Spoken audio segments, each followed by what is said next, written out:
70,000 కోట్ల రూపాయలు ఇవ్వడానికి సిద్ధపడ్డారు. అది కూడా తీసుకొస్తాం. అదే సమయంలో ఇంకొక 70,000 కోట్ల రూపాయలు పెట్టుబడులు తీసుకొస్తాం ప్రైవేటుగా. ఈ రెండు పెట్టి 1,00,000 కోట్ల రూపాయలతో ప్రపంచంలోనే బిగ్గెస్ట్ హార్టికల్చర్ హబ్ గా నా రాయలసీమను తయారు చేసే బాధ్యత నాదని మీ అందరికీ హామీ ఇస్తున్నా. ఇది వస్తే రైతుల యొక్క దశ దిశ మారుతుంది. నేను ఈ కార్యక్రమాలు ఆలోచిస్తా ఉంటే తిరుపతిలో లడ్డు కల్తీ, మద్యం విషం, ఇంకో పక్క భూములన్నీ కబ్జా ఎక్కడికక్కడ చేస్తా ఉంటే అవన్నీ ప్రక్షాళన చేయడానికి నాకు సమయం అంతా సరిపోతా ఉంది. దానిపైన మళ్ళా తప్పుడు ప్రచారం, సిబిఐ రిపోర్ట్ ఇచ్చిన దానిపైన తప్పుడు ప్రచారం. నేను ఒకటే చెప్తున్నా, వెంకటేశ్వర స్వామికి అపచారం చేస్తే, వెంకటేశ్వర స్వామిని అపవిత్రం చేస్తే నేను ఎట్టి పరిస్థితుల్లో ఉపేక్షించనని మరొక్కసారి మీ అందరికీ హామీ ఇస్తున్నా. నేను చెయ్యను, వేరే వాళ్ళని చేయనీయను. ఇంకో పక్క ప్రార్థనాలయాలు కూడా, మసీదులు కానీ చర్చిలు కానీ వాళ్ళని గౌరవిస్తాం, అవి కూడా కాపాడుతాం. మత సామరస్యాన్ని కాపాడాలి, ప్రతి ఒక్కరి మనోభావాలను కాపాడాలి. కుట్రపూరితంగా మత విద్వేషాలు రెచ్చగొట్టాలని, లేనిపోని సమస్యలు చేయాలంటే మాత్రం ఎట్టి పరిస్థితులు ఉపేక్షించనని చెప్పి మరొక్కసారి మీ అందరికీ హామీ ఇస్తున్నా. మీరు ఒక్కసారి గుర్తుపెట్టుకోవాలి, ఈ రాయలసీమలో ఏం జరిగాయని. నేనే ముఖ్యమంత్రి ఆ రోజు 2019 ఎన్నికల కంటే ముందు నిద్రలేశాను. నిద్రలేసి టీవీలో ఒక వార్త వచ్చింది. ఆ వార్త పాపం వివేకానందరెడ్డి ఆత్మహత్య గుండెపోటుతో చచ్చిపోయాడని. నేను అది చూసిన తర్వాత నాకు అనిపించింది, రే పాపం వివాదాలు లేని వ్యక్తి చనిపోయాడని నేను కూడా అన్నాను. మధ్యాహ్నాలకు అది అందరూ అదే నమ్మారు. మా పోలీసుని మేనేజ్ చేశారు. ఇప్పుడే మా ఆర్టీఓ చెప్తున్నాడు అది కావాలని చేశారని చెప్తే, కాదు అది అసైన్మెంట్ భూమి అని ఆయన చెప్పే, అంటే డెప్త్కు పోయాడు లేదు నాకు తెలియదు.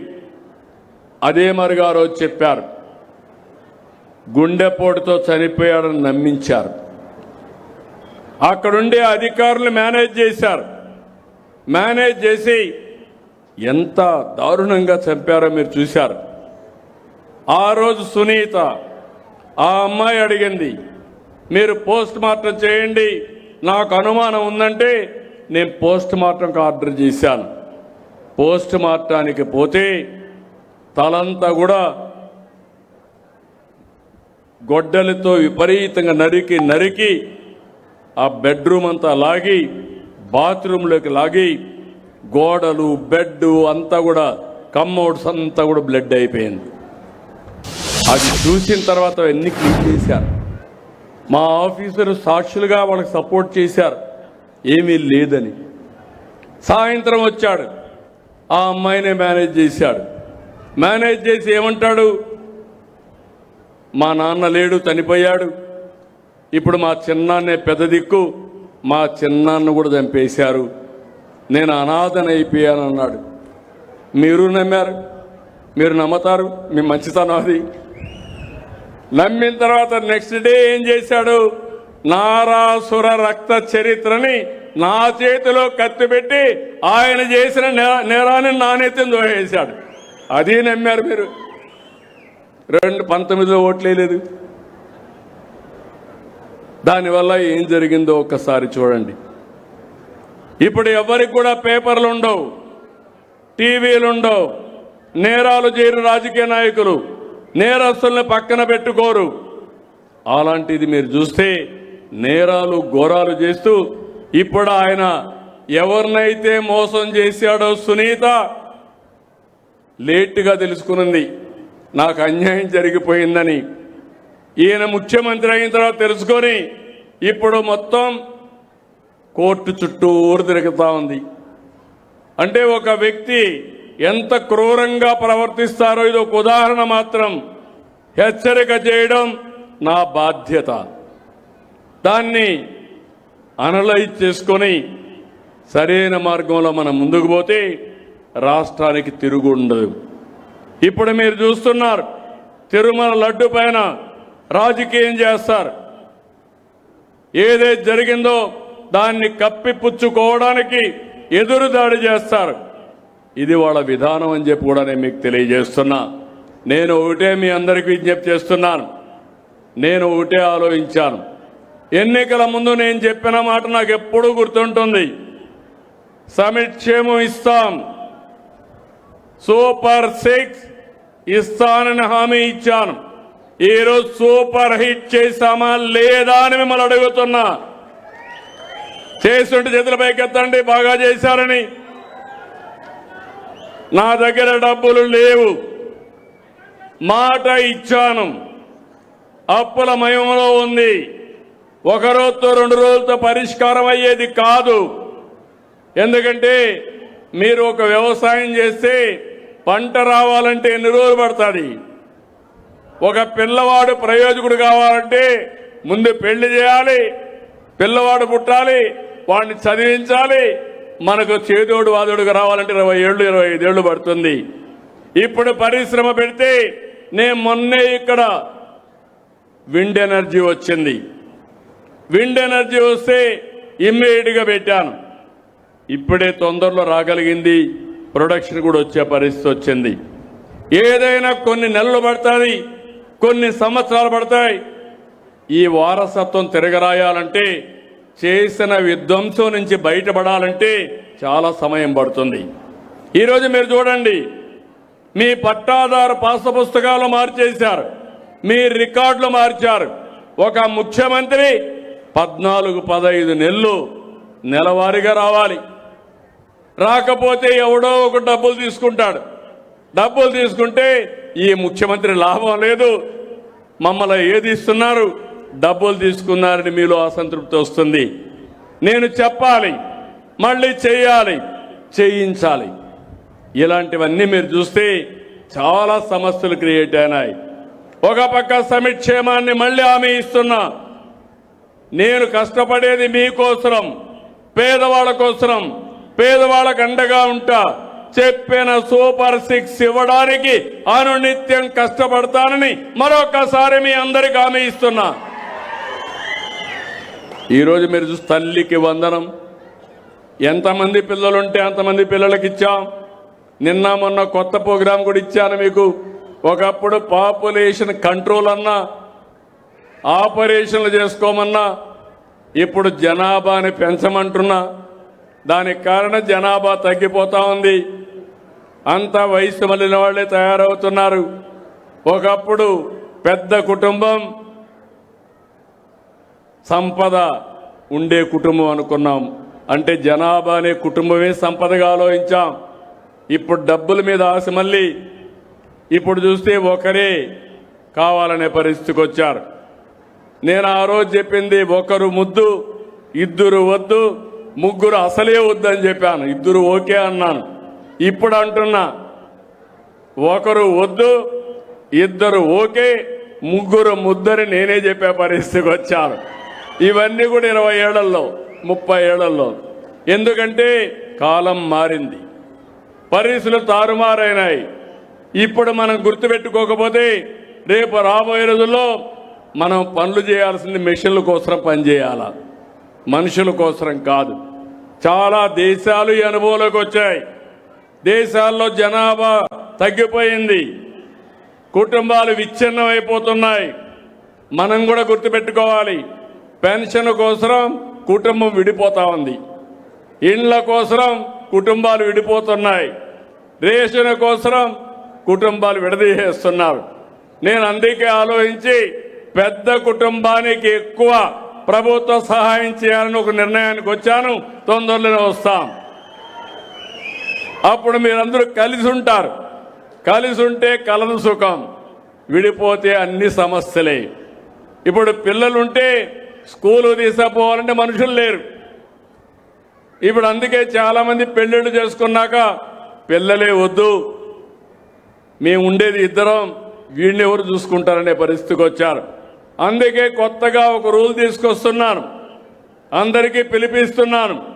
భార్య భర్త సమాన బాధ్యత పిల్లల పెంపకంలో తీసుకోవాలని కొత్తగా అందరికీ చెప్తున్నాను. ఇప్పుడు మగవాళ్ళకు కూడా లీవ్ ఇస్తున్నా.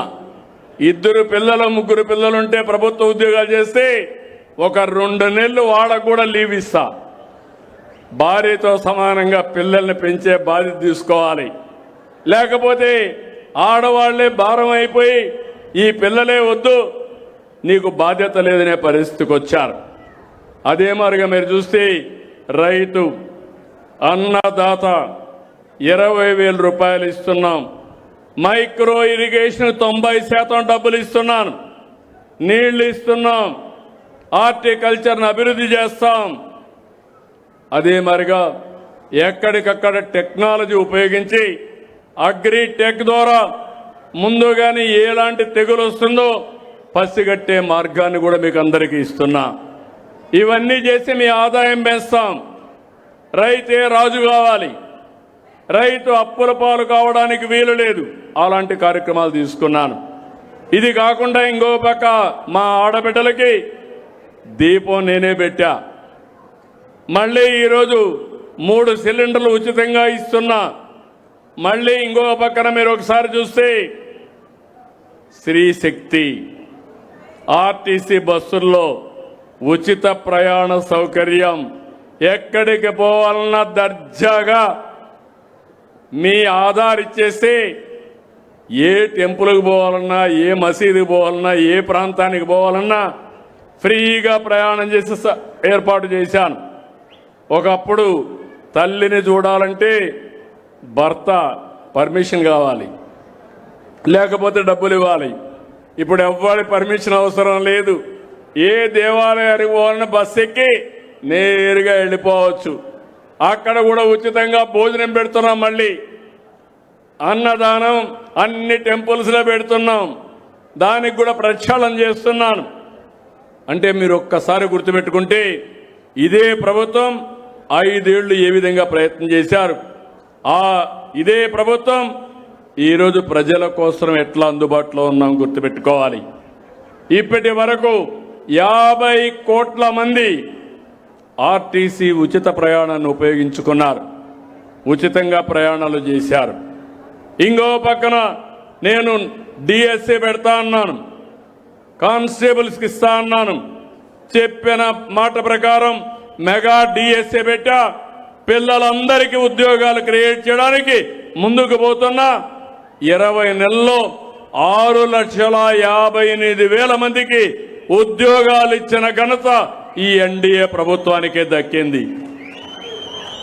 ఎక్కడ చూసినా గుంతలు పడిపోయిన రోడ్లు భయంకరంగా ఉన్నాయి. నా దగ్గర డబ్బులు లేవు, మనసుంది, ఏం చేస్తామో చేయమన్నా. ఇక్కడే జనార్దన్ రెడ్డి గారు ఉన్నారు, ఇక్కడే మా కేశవ్ గారు ఫైనాన్స్ మినిస్టర్ ఉన్నాడు. ఆయన కేశవ్ అయితే ఏది అడిగినా డబ్బులు లేవంటామంటే డబ్బులు ఎట్టొస్తాయో ఆలోచిద్దాం, ముందు శాంక్షన్లు ఇమ్మన్నాను. ఈరోజు ఘనంగా చెప్పగలుగుతున్నా, సంతోషంగా చెప్పగలుగుతున్నా, నంద్యాల జిల్లాలో R&B రోడ్లన్నీ కూడా గుంతలు లేని రోడ్లుగా తయారు చేశాం.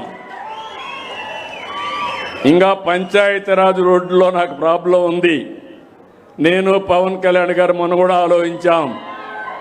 ఒక 4,000 కోట్ల రూపాయలు వాళ్లకు నిధులు కేటాయిస్తున్నాం.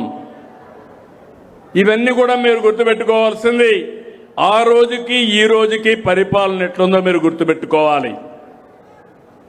ఇంకో పక్క మత్స్యకారులకు ఇచ్చాం, ఆటో డ్రైవర్లకు హెల్ప్ చేశాం, చేనేత కార్మికులకు సహాయం చేస్తున్నాం. అందరికీ సహాయం చేసి అందరినీ ముందుకు తీసుకుపోయే కార్యక్రమాన్ని ముందుకు తీసుకెళ్తున్నాం. పెట్టుబడులు పెద్ద ఎత్తున వస్తున్నాయి. రాయలసీమలో కొప్పర్తి కడప దగ్గర ఇండస్ట్రియల్ టౌన్షిప్ కడుతున్నాం. ఓర్వకల్లులో పెద్ద ఎత్తున ఇండస్ట్రీస్ వస్తున్నాయి. ఇవన్నీ కూడా వస్తే మన పిల్లలకు ఉద్యోగాలు వస్తాయి. ఓర్వకల్లో డ్రోన్ సిటీనే పెడుతున్నాం. అనంతపూర్లో ఎలక్ట్రానిక్ సిటీ పెడుతున్నాం. విమానాలు తయారు చేసే కేంద్రంగా అనంతపూర్ని ఎంపిక చేశాం. తిరుపతిలో సెటిలైట్ తయారు చేసే స్పేస్ సిటీని తయారు చేస్తున్నాం. ఇవన్నీ ఎందుకంటే మన వాళ్ళు టెక్నాలజీలో ముందుండాలి. ఒకప్పుడు నేను చేశాను. హైదరాబాద్లో హైటెక్ సిటీ కట్టాను. టెక్నాలజీకి ప్రాధాన్యత ఇచ్చాను. ఆ ఒక్క విషయం మీరు ఒకసారి చూస్తే బ్రహ్మాండంగా ఫలితాలు వచ్చి ప్రపంచం అంతా మన వాళ్ళు వెళ్ళారు. మీ ఊర్లో కూడా ఉంటారు. ఈరోజు ప్రపంచంలో ఎక్కడికి పోయినా తెలుగువాడు ఎక్కువ ఆదాయాన్ని సంపాదిస్తున్నాడు. దానికి కారణం ఆ రోజు నేను తీసుకున్న నిర్ణయం. ఈరోజు మళ్ళీ చెప్తున్నాను, ఆ రోజు ఐటీ యుగం, ఈరోజు ఏఐ యుగం, ఆర్టిఫిషియల్ ఇంటెలిజెన్స్ యుగం.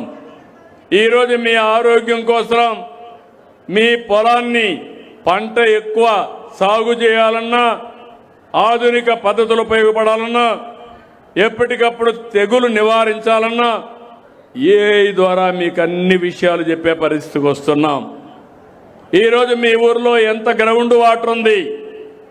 ఈరోజు నేను చూశాను, నంద్యాల జిల్లా 6 మీటర్లలో నీళ్లున్నాయి. డోన్ వచ్చే కొందికి 19 మీటర్లో నీళ్లున్నాయి. అంటే 3 రెట్ల పైన డోన్ కింద ఉంది. అప్పటికి కూడా చెరువులకు నీళ్లు తెచ్చాం. ఇక్కడ వర్షం తక్కువ పడుతుంది. నీళ్లు వచ్చినా భూమిలో ఇంకే పరిస్థితి కూడా ఉండదు. అందువల్ల భూగర్భ జలాలు కూడా అభివృద్ధి కావడం లేదు. దీనికోసం ఆలోచించి నేను ఒక యజ్ఞం మారుగా తీసుకున్నాను. 2 ఏళ్లలో మీరు చూస్తే 2.33 మీటర్ల భూగర్భ జలాలు పెంచాం. నేను ఒకటే ఆలోచిస్తున్నాను, అన్ని చెరువులకు నీళ్లు ఇవ్వాలి. అదే సమయంలో అన్ని ప్రాంతాలకు నీళ్లు రావాలి. అన్ని రిజర్వాయర్లో నీళ్లు ఉండాలి. మైక్రో ఇరిగేషన్ ఉపయోగించాలి. పొదుపుగా నీళ్లు వాడాలి. ఇలాంటి కార్యక్రమాలు చేస్తూ ముందుకు పోతున్నాం కాబట్టి ఫలితాలు వస్తున్నాయి. అల్టిమేట్గా వాటర్ సెక్యూరిటీ ఇస్తాం. మీరు ఒకసారి చూడండి, గడిచిన 19-24లో 8 సార్లు కరెంటు ఛార్జీలు పెంచారు. 32,000 కోట్ల రూపాయలు మీ మీద భారం వేశారు. 1,25,000 కోట్ల రూపాయల అప్పులు పెట్టారు. నేను వచ్చిన తర్వాత సమర్థత పెంచుతున్నా. కరెంటు ఛార్జీలు పెంచనని చెప్పాను. 5 ఏళ్లు రాసుకోండి. కరెంటు ఛార్జీలు పెంచనని మరొక్కసారి మీ అందరికీ ఈ ఊర్లో హామీ ఇస్తున్నా. కరెంటు కరెక్ట్గా ఇస్తున్నాం. కరెంటు ఛార్జీలు తగ్గించడానికి కూడా ఇప్పుడే తగ్గించలేను, కానీ అప్పులన్నీ అయిపోయినాయి. ముందు అప్పులు తీరాలి, తర్వాత కరెంటు కూడా పెరిగే పరిస్థితులు అవసరమైతే అప్పుడు తగ్గించుకునే పరిస్థితి వస్తుంది. మొన్ననే మీరు చూశారు, ఆనాటి పాలకులు 4,06,4,600 కోట్ల రూపాయలు ట్రూ అప్ ఛార్జెస్ అని వేశారు. నేను వస్తానే అవసరమైతే నేనే భరిస్తా, దాన్ని వినియోగదారులపైన వేయద్దని దాన్ని కూడా రద్దు చేశా. అంటే మీ మీద 4,600 కోట్లు గడిచిన ప్రభుత్వం వేసినటువంటి భారాన్ని తగ్గించాను. ఇలాంటి వినూత్నమైన కార్యక్రమాలతో ముందుకు పోతున్నాం. ఈరోజు మీరు చూస్తే 22 లక్షల కోట్ల రూపాయలు పెట్టుబడులు వచ్చాయి. 23 లక్షల మంది మన యువతకు ఉద్యోగాలు వస్తాయి. ఇంకో పక్క మీ అందరి కోసం నేను ఎప్పటికప్పుడు మీరు చూస్తే ఒపీనియన్ కూడా తీసుకుంటున్నా. ఈరోజు ఇక్కడికి వచ్చినప్పుడు ఈ గ్రామాన్ని నేను చూశాను. ఈరోజు సివిల్ సప్లైస్ ఉంది. గ్రామాన్ని మీరు చూస్తే 94.87% సాటిస్ఫాక్షన్ ఉంది. రూరల్ వాటర్ సప్లై ఉంది, చాలా తక్కువ ఉంది, 34% ఉంది. మీ అందరూ ట్యాప్ ద్వారా నీళ్లు ఇవ్వాలని, కొళ్ళాయి ద్వారా నీళ్లు ఇవ్వాలని ఈ ఊరోళ్ళందరూ కోరుకుంటున్నారు. నేను కలెక్టర్కి ఆదేశాలు ఇస్తున్నా.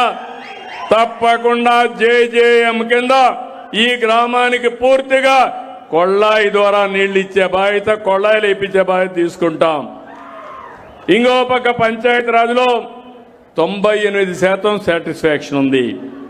హౌసింగ్లో 83% ఉంది. ఉమెన్ అండ్ చైల్డ్ వెల్ఫేర్లో 91% ఉంది, ఫ్యామిలీ వెల్ఫేర్లో 95% ఉంది, అగ్రికల్చర్లో 81% ఉంది, హార్టికల్చర్లో 83% ఉంది, ఫ్యామిలీ పబ్లిక్ హెల్త్లో 96% సాటిస్ఫాక్షన్ ఉంది, అనిమల్ హస్బెండరీ ఆవులు కానీ పాడి పరిశ్రమ ఇవన్నీ కూడా చూస్తే 85 ఉంది, పంచాయతీరాజ్ డిపార్ట్మెంట్ మిగిలినట్లు 71% ఉంది, రూరల్ డెవలప్మెంట్ డిపార్ట్మెంట్ 89% ఉంది. అదే మరిగా డైరెక్ట్ ఇక్కడ చూస్తే లా అండ్ ఆర్డర్లో కొంత తక్కువ ఉంది. నేను అందుకని ఒక్క విషయం మీరు గుర్తుపెట్టుకోండి, పెన్షన్ ఇస్తున్నాం, పెన్షన్ ఇస్తానే మీకు ఒక ఫోన్ వస్తుంది, వస్తా ఉందా? అడుగుతున్నామా? మీరందరూ బటన్ నొక్కుతున్నారా? నేను ఏ పని చేసినా మీ యొక్క ఆమోదం తీసుకొని, మీ ఫీడ్బ్యాక్ తీసుకొని, ఏ అధికారి సరిగా పనిచేయకపోతే ఆ అధికారి పైన దృష్టి పెడుతున్నా. ఏ